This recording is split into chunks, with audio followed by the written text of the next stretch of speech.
Cine news viewers அனைவருக்கும் வணக்கம். இன்னைக்கு நம்ம இடையே இணைஞ்சிருக்கிறவங்க மூத்த பத்திரிகையாளர் திரு தமிழா பாண்டியன் அவர்கள். வணக்கம் சார். இன்னைக்கு EVKS இளங்கோவன் அவர்கள் மறைஞ்சிட்டாரு. ஸோ அவரை பற்றி பல பேர் நிறைய விஷயம் சொல்லிட்டு இருக்கிறாங்க. அதில் முக்கியமாக அவர் இப்போ தான் போன வருஷம் தான் எலெக்ஷனில் வின் பண்ணி அதுவே ஒரு பை எலெக்ஷன் அவருடைய மகன் இறந்துட்டாங்கன்னு சொல்லிட்டு தான் அதில் இவர் நின்று வெற்றி பெற்றாரு. அப்போவே கொஞ்ச நாள்லேயே அவருக்கு உடம்பு சரியில்லாமல் ஆச்சு. எதுக்கு இவர் நின்னார் அப்படின்லாம் கூட பல பேர் பேசியிருந்தாங்க. இப்போ பார்த்தா அவர் உயிரோட இல்லை. ஸோ அவரை EVKS இளங்கோவன் பெரியார் வழி வந்த ஒரு குடும்பம், பெரியாருடைய அண்ணன் பையன். ஸோ ஆனால் அவர் அந்த பெரியாரிஸ்ட்டை அவர் எங்கேயுமே பெரிய அளவில் காட்டிக்கிட்டதே கிடையாது. அது ஏன்? இல்லை, தப்பு, கேள்வியே தப்பு. அதாவது சிலருடைய மரணம் மயில் இறகுகளை விட லேசானது, சிலருடைய மரணம் மலைகளை விட கனமானது. இதை மாவோ சொல்லுவார். சீனாவை கட்டி ஆண்ட மாசேத்துங் சொல்லுவார். நீங்கள் 1.5 லட்சம் மக்களோடு லாங் மார்ச் வட பகுதி தென்பகுதியை நடந்து போகிறார். 1.5 லட்சம் பேரோடு போகிறார். அப்படி போகிற பொழுது நீங்கள் அங்கே இருக்கக்கூடிய நில உடைமையாளர்கள் 1000 ஏக்கர் 500 ஏக்கரை வச்சுருப்பான். அத்தனை பேரையும் இந்த கூட்டம் அச்சுறுத்தியது. ஏன் அச்சுறுத்தியதுன்னா, நீங்கள் நில உடைமையாளர்களை நிலத்தை எடுத்து நிலமில்லாதவர்களுக்கு கொடுக்கக்கூடிய கட்சி தான் கம்யூனிஸ்ட் கட்சி. இப்படி கடைசி பலாயிரம் மைல்கள் கடந்து போய் அந்த நீண்ட நெடிய பயணம் நிறைவு பெறுகிற பொழுது 12,500 பேர் தான் இருந்தான். மீதி 1,37,000 பேர் இறந்து போயிட்டான். இதுதான் சீனாவை இன்னைக்கு உலக அளவில் தூக்கி நிறுத்தியது அந்த லாங் மார்ச், நீண்ட நெடிய பயணம் இன்னைக்கு வரைக்கும் இருக்கு. இன்னைக்கு 2ஆம் உலகத்தில் சீனாவை பேசுறதுக்கே ஆள் இல்லை. சீனா ஒரு பார்ட்டே இல்லை. குட்டி ஜப்பான் தான் சீனாவை ஆக்கிரமித்து வச்சிருந்தது. அப்போ அந்த மாவோவுடைய வார்த்தை. இப்போ இளங்கோவனை பற்றி சொல்லணும்னா, இளங்கோவன் ஒரு கடவுள் மறுப்பாளர், காங்கிரஸில் இருந்த ஒரு பெரியார் தொண்டை. நீங்க அவர் கடைசி வரைக்கும் அத்தனை பத்திரிகை படிச்சிருவார்.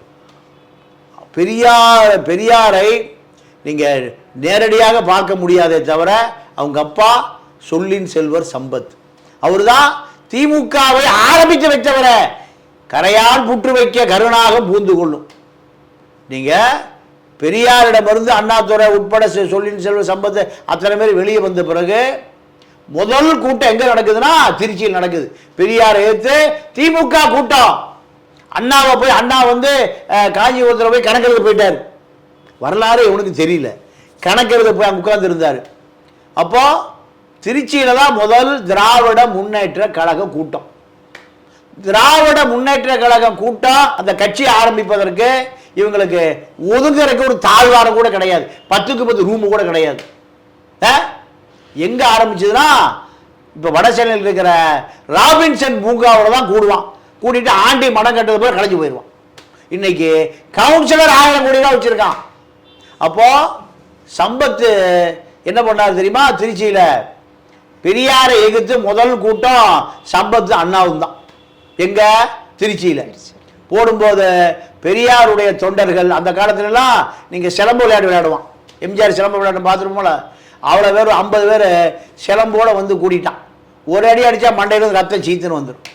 அப்போ அத்தனை பேரும் எதுக்காக கட்டுப்பட்டான்னா, டேய் பெரியார் அண்ணன் பையன்டா சம்பத்து, அவனை ஏன்டா நம்ம அடிக்கிறான்? எந்த அடையாளத்துக்காக? நீங்க அண்ணா பயந்து நடுங்கி மூலையில் ஒதுங்கி ஒளிஞ்சிட்டாராம் சேரு கீழே. சம்பத்துக்காகத்தான் பெரியார் தொண்டர்கள் கருப்பு சட்டை போட்டிருப்பான். கருப்பு சட்டை பிரிட்டிஷ்கார் 1935 லண்டனுக்கு அனுப்புறான். ஒரு பிளாக் ஷர்ட் மூவ்மெண்ட் எதிர்காலத்தில் பெரிய புரட்சி செய்ய போகுதுன்னு பிரிட்டிஷுக்கு லெட்டர் எழுதுறான் அன்னைக்கு இருந்த வைஸ்ராய். அப்போ அந்த கருப்பு சட்டையை நீங்க முதல்ல திமுகவுக்குள் அடையாளப்படுத்தியவர் நம்ம EVKS இளங்கோவனுடைய அப்பா சொல்லின் செல்வர் சம்பத்.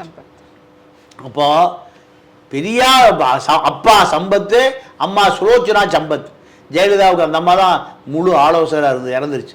அப்போ 2 பேருடைய மகன் ஈவி.கே.எஸ். இளங்கோவன். அவர் காங்கிரசினுடைய அடையாளமாக இருந்த ஒரு பெரியார் தொண்டை. நீங்கள் ஜெயலலிதாவை கோமலவள்ளின்னு சொல்லிட்டு யாராவது அரசியல் பண்ணிருக்க முடியுமா? அவரு தான் கோமலவள்ளி. இதுதான் அவருடைய அறிக்கை. கருணாநிதிய சிம்ம சொப்பனமா இருப்பார். கருணாநிதிக்கு ஜெயலலிதாவுக்கும் நீங்க ஈவி.கே.எஸ். இளங்கோவன் காலையில் என்ன அறிக்கை விட்டாருன்னு கருணாநிதி பார்த்துட்டு தான் அடுத்த வேலைக்கே போவார். ஜெயலலிதா கோமலவள்ளின்னு நம்ம பேரை உலகம் பூரா சொல்லி விட்டாங்களே, நம்ம பேர் ஜெயலலிதாவில் உலகம் பூரா சொல்லி வச்சிருக்கோம். நம்மளை இனிமேல் எதிர்கட்சிக்காரன் திமுககாரன் கோமலவள்ளி போதுக்குவான. இப்படி ஜெயலலிதாவே அச்சப்பட்ட அரசியல். இந்த ஈவி.கே.எஸ். இளங்கோவன் மரணம் அடைந்திருக்கிறார். இவர் ஏறக்குறைய 39 ஆண்டு காலம் கழித்து தான் எங்க போறாரு? சட்டசபைக்கு போறாரு. எங்க? சட்டசபைக்கு போறாரு. அப்போ சத்தியமங்கலத்தில் இவர் முதல் முறை எம்எல்ஏ ஆனது எப்பன்னு கேட்டா 1984 சத்தியமங்கலம் எம்எல்ஏ. அதற்கு பிறகு 2024 எம்எல்ஏ போறார். அடுத்து பவானியில் 1989 நிற்கிறார் எம்எல்ஏ, தோத்து போறார். கிருஷ்ணகிரியில் 1996 நிற்கிறாரு, தோத்து போறார்.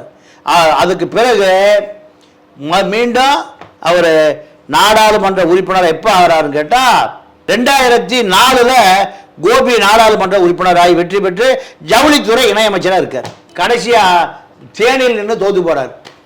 ஆனால் கருணாநிதிக்கும் இளங்கோவனை பிடிக்காது. நேரடியாக பேசக்கூடிய ஒரு அரசியல்வாதி. ஜெயலலிதாவுக்கும் நேரடியாக பிடிக்காது. காரணம், இந்திரா காந்தியை பார்த்தவர், ராஜீவ் காந்தியை பார்த்தவர், சோனியா காந்தியை பார்த்தவர், ராகுல் காந்தியை பார்த்தவர், பிரியங்கா காந்தியை பார்த்தவர். இப்படி மூத்த தலைவர்கள், அதாவது காங்கிரஸ் கொள்கையில் ஒரு திராவிட சித்தாந்தத்தை பேசக்கூடியவர். நீங்கள் மூப்பனார் இல்லை, வாழப்பாடி ராமமூர்த்தி இல்லை, இப்படி பல மூத்த தலைவர்கள் இல்லை, சி சுப்பிரமணியம் இல்லை. ஆனால் அத்தனை பேருடைய அரசியலையும் பேசக்கூடியவர் இளங்கோவன். ஆனால் இவருடைய இன்னொரு பக்கம் மிகவும் நீங்கள் அதாவது வருத்தப்படக்கூடியது. ஏன்னா இப்போ ராஜீவ்காந்தி அவங்க இறந்த போதும் சரி, அதுக்கப்புறமா எல்டிடி மேலே தான் முழு பழியும் போட்டுட்டு அண்ட் அவங்கள சேர்ந்த முக்கியமாக சின்ன பையன் பாலச்சந்திரன் இறந்துட்டான்றதுக்கு பற்றி பேசும்போது கூட அவர் வந்து ரொம்ப கொச்சையெல்லாம் சொல்லியிருந்தார். யாரோ ஒரு பையன் தெருவில் போறவன் இறந்துட்டானா சந்தோஷப்படணும். நீங்க பெரியாருடைய அதுதான் நீங்க ஈழ யுத்தம் என்பது ஒவ்வொரு தமிழனும் வெட்கி வேதனைப்படக்கூடிய ஒரு நிகழ்வு. நீங்க குடும்பத்தோட சாகிறாரு, வீரமரணம் அடைகிறார் அந்த தேசிய தலைவர். மகன், மூத்த மகன் இல்லை, ஆண்டனி இல்லை, துவாரகா இல்லை, மதிவதனி இல்லை, அத்தனை பேரும் அந்த யுத்தத்தில் நாட்டுக்காக தியாகம் பண்ணுறாரு.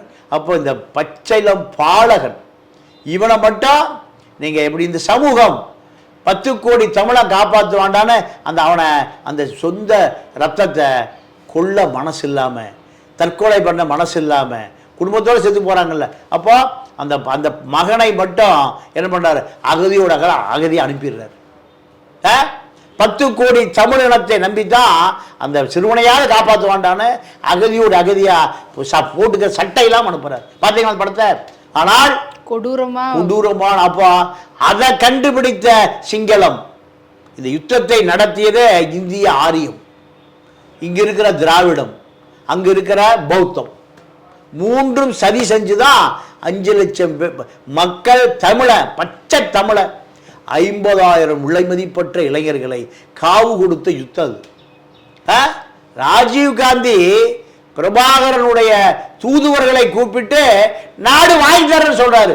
இங்க இருக்கிற ஒரு நெடு மரம் இருக்கு, காசி ஆனந்த, காவி ஆனந்த. இந்த நபர்கிட்ட ராஜீவ் காந்தி கூப்பிட்டு நாடு வாங்கி தர்ற, என்னை கொலை செய்ய முயற்சி பண்றான், துப்பாக்கி மட்டையில் அடிக்கிறான், என் மனைவி கண் முன்னால் ஒரு நிமிடம் நான் தாமதிச்சிருந்தேன்னா என் தலை செதறி இருக்கும். இந்த சிங்களவனோட இனிமேல் நீங்க வாழவே முடியாது, உங்களுக்கு நான் நாடு வாங்கி தரேன், எனக்கு அதிகாரம் வரும் 91. இதை காசி ஆனந்தங்கிட்ட சொல்லி பிரபாட்ட சொல்ல சொல்லி அனுப்புகிறார். ஆனால் இந்த காவி ஆனந்த அகதியா வந்தவ 2 மகள்களும் அமெரிக்காவில் ஒரு டாக்டர், ஆஸ்திரேலியாவில் ஒரு டாக்டர். எப்படி முடிந்தது? காட்டி கொடுப்பதனால் மட்டும்தான் முடிந்தது. சிவாஜிலிங்கம் டெலிகேட்ஸ் போறாரு, போகும்போது இதே பதிலை சொல்லி அனுப்புகிறார். உயிருள்ள 2 நபர்கள், காசி ஆனந்த உயிரோடு இருக்காரு, சிவாஜிலிங்கம் உயிரோடு இருக்காரு. இந்த 2 பேரும் உயிரோடு இருக்கிற பொழுது பிரபாகரிடம் போட்டு செல்லுங்கள், நான் மீண்டும் அதிகாரத்துக்கு வருவேன், நாடு வாங்கி தர சொல்றாரு. அதன் பிறகு ராஜீவ் காந்தி கொல்லப்படுகிறார். ஒரு பொருளை திருடுகிறவன், திருடப்படுகிறவன், பொருளையே கொடுக்கும்போது எதுக்கு திருட வேண்டிய தேவை வருது? ராஜீவ் காந்தி கூப்பிட்டு தலையடிச்சு கொலை பண்ண முயற்சி பண்றாயா சிங்களவன், ராணுவ வீரன், ராணுவ அணிவகுப்புல என்ன அடிக்கிறான்.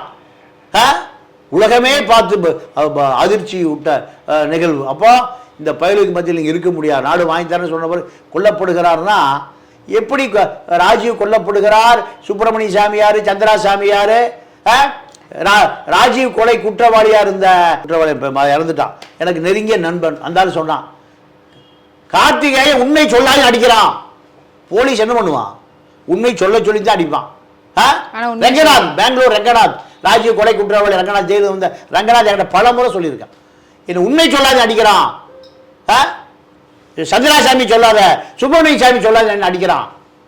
திருச்சி வேலுச்சாமி இருக்காரு, குற்றவாளி கூண்டில் ஏற்றி கேள்வி கேட்கும் போது வேர்த்து விறுவிறுத்து ரெகுலரா 2 பேரும் 10 மணிக்கு பேசிக்குவோம். அப்போ எஸ்டிடி தான் 10 மணிக்கு திருச்சியிலிருந்து வேலுச்சாமி பேசுறாரு. சுப்பிரமணிய சாமி அந்த கட்சியோட பொதுச் செயலாளர், என்னப்பா விஷயம், ராஜீவ் செத்து போயிட்டானா?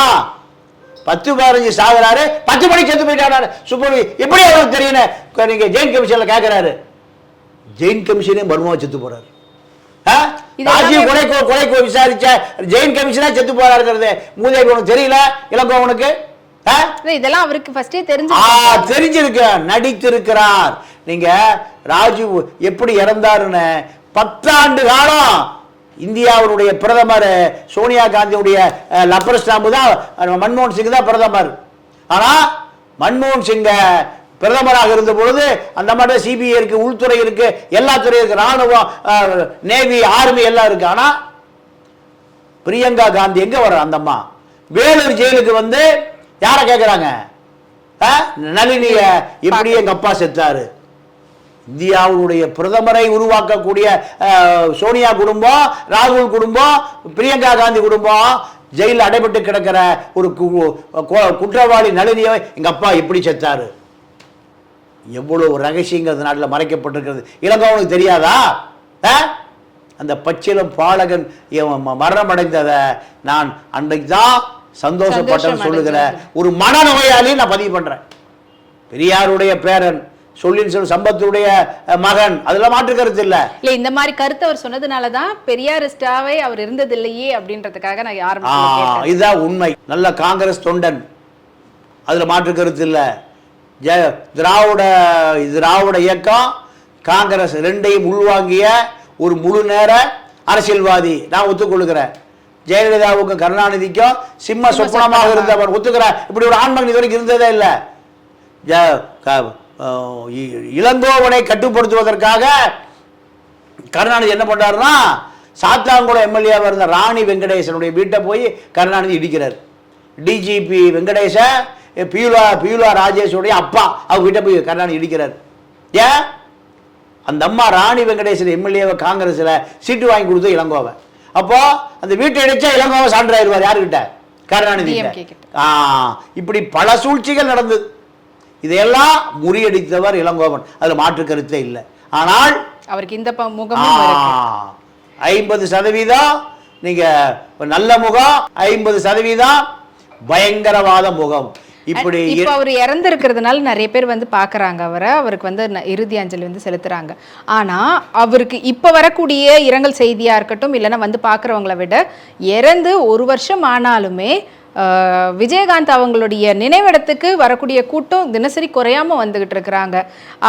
இவருக்கு அவர் இறந்த இடத்துக்கு வரக்கூடிய கூட்டம்ன்றது கட்சி சார்ந்தே கூட கொஞ்சம் கம்மியாக இருக்கிற மாதிரி தான் தெரியுது. இல்லைம்மா, அதாவது நான் தான் முதல்லே சொன்னேன், சிலருடைய மரணம் மயில் இறகை விட லேசானது, சிலருடைய மரணம் மழையை விட கணித. எம்ஜிஆர் செத்து எத்தனை வருஷம் ஆச்சு? 87 செத்தார். அவருடைய நினைவு நாள் வரும்போது அத்தனை செய்திகளிலும் சேரி தலைவனாக ஏழை வாழ உழைக்கிற மக்கள், வியர்வையை சிந்துகிற மக்கள், சூடஞ்சாம்பிராணி ஊதுபத்தி பழஞ்சூ வச்சு காலையிலிருந்து பாட்டு பாடுறான். நாள் ஆணையிட்டால் எம்ஜிஆர் பாட்டை காலையிலிருந்து ராத்திரி வரைக்கும் பாடுறான். அப்போ எம்ஜிஆர் இன்னும் மரணம் அடையவில்லை, வாழ்ந்து கொண்டு இருக்கிறார். தந்தை பெரியார் வைக்கத்தில் போய் 1 மாத காலம் தண்டனை. எதுக்கு? புலையர்களும் 3 நாளைக்கு போயிட்டு வந்தாரு. ஸ்டாலின் போய் திராவிட மாடல் கேரளா முதலமைச்சரும் தமிழ்நாடு முதலமைச்சரும் பெரியாருடைய நினைவிடத்தை நீங்க வைக்கம் நூற்றாண்டுல புலையர்களும் ஈழவர்களும் கோயிலுக்குள்ள போகக்கூடாது, வீதிக்குள்ள போகக்கூடாது, கிணத்துல தண்ணி போகக்கூடாது, குளத்துக்கு போகக்கூடாது. அதான் பெரியார் கேட்கிறார். ஆடுகளும் மாடுகளும் கேவலம் மலம் திங்கிற நாய்களும் நடமாடக்கூடிய வீதிகளில் மனிதன் நடமாடக்கூடாதா? அவன் தாழ்த்தப்பட்டவனா? அவன் புலையனா? அவன் ஈழவனா? மாறாப்பு, தோல் சிலை போராட்டம், பெண்கள் மாறாப்பே போடக்கூடாது, இப்படி வச்சிருந்தான். நம்பூதிரிகள் நாயர்கள் அதை எதிர்த்து 6 மாத காலம் எங்க போய் தங்கினாரு? சிறையில் இருந்தார். என்ன சிறையில்? எப்படி? கிரிமினல் கைதிகளை விட கொடூரமான தண்டனை. கையில செயின், காலில் செயின், எல்லாம் நடக்க முடியாது, கழுத்துல பட்டயம். நாத்திகம் கூட செத்து போனோம். 1 லட்சம் செலவு பண்ணி திருவாங்கூர் சமஸ்தான ராஜா யாகம் வளர்த்துறாரு. யாகம் வளர்த்தி முடிவுல என்ன நடக்குதுன்னா ராஜா செத்து போயிட்டார், பெரியார் சாகல. இப்படி இவ்வளவு பெரிய தியாகம் செய்த குடும்பத்திலிருந்து வந்த நீ ஈழ போராட்டத்தை, தமிழர்களை இழிவுபடுத்தியதன் மூலம் உன்னுடைய அடையாளத்தை இழந்து நிற்கிறாய். பெரியார் இருந்தா நீங்க அந்த குழந்தைய ஆற தழுவி தத்தெடுத்து வளர்த்திருப்பார். ஆனா அவன் 10 கோடி தமிழர்களுக்குமான சவ புதல்வன். பிரபாகரனுடைய மகன் பாலச்சந்திரன் அவ்வளவு பெரிய தியாகி. பாலச்சந்திரன் என்ன? பாலச்சந்திரன் பாலசிங்கத்தினுடைய பேர் பாதி, எம்ஜி ராமச்சந்திரனுடைய பேர் பாதி, பிரபாகரன் வச்ச பேர். ஒரு மலையாளி என்று ஒதுக்கப்பட்ட எம்ஜிஆருடைய பேரை தன்னுடைய மகனுக்கு வச்சான். பாலசிங்கம் என்ற தன்னுடைய ஆளவசனுடைய பேரை பாதியை வச்சான். இந்த தமிழ் மகனை நீ மிக கேவலமாக பேசியது ஒவ்வொரு தமிழனுடைய நெஞ்சில் அடித்த ஆணியாக பதிந்து நிற்கிறது என்பதையும் நாம் பதிவு செய்கிறோம். ஸோ இப்போ நீங்கள் சொன்ன மாதிரியே தான் தமிழனாக இருந்துக்கிட்டு அவர் எப்படி பண்ணார். ஆனால் இவர் வந்து தெலுங்கராக இருந்தாலுமே தமிழ்நாட்டில் மட்டும்தான் இருப்பேன், தமிழில் மட்டும்தான் நடிப்பேன்னு சொல்லிட்டு கடைசி வரைக்கும் தமிழர்களுக்கு உதவி செஞ்சுட்டு தான் இப்போ அவருடைய நினைவிடத்தில் இருக்கிறார். அதனால தான் கூட்டமாக வந்துகிட்டு இருக்கிறாங்களா விஜயகாந்த் அவர்கள் இப்போ வரைக்கும் குறையாமல் வந்து பார்க்கறதுக்கான காரணம்? இல்லைம்மா, இப்போ விஜயகாந்தை பொறுத்த வரைக்கும் ஒரு நல்ல மனிதன், நல்ல கலைஞன், நல்ல திரைப்பட நடிகர். இது மக்கள் அரசியல் ரீதியாக தோல்வி அடைந்தாலும் நீங்கள் ஒரு நல்ல மனிதனாக அவர் வாழ்ந்திருக்கிறார் என்பதற்கான அடையாளம் தான். அனைவரிடமும் அந்த செய்தி போய் சேர்ந்த பிறகு கோயம்பேட்டுக்கு வர அத்தனை பேரும் அதை போய் பார்த்துட்டு போகிறோம். அப்போ யார் நீங்கள் எத்தனை கைகள் மறைத்து நின்றாலும் ஆதவன் மறைவதில்லை. அப்போ இது போன்ற தலைவர்கள் வரலாற்றில் நிற்பார்கள். அது முடிவு செய்ய வேண்டியது யாரு? மக்கள். அதுதான் அங்கே நிரூபணம் ஆகிறது. ரொம்ப நன்றி சார், பல கருத்துக்களை பகிர்ந்து. நன்றி, வணக்கம். இந்த வீடியோ உங்களுக்கு பிடிச்சிருந்தா லைக் பண்ணுங்க, கமெண்ட் பண்ணுங்க, ஷேர் பண்ணுங்க, சப்ஸ்கிரைப் பண்ணுங்க.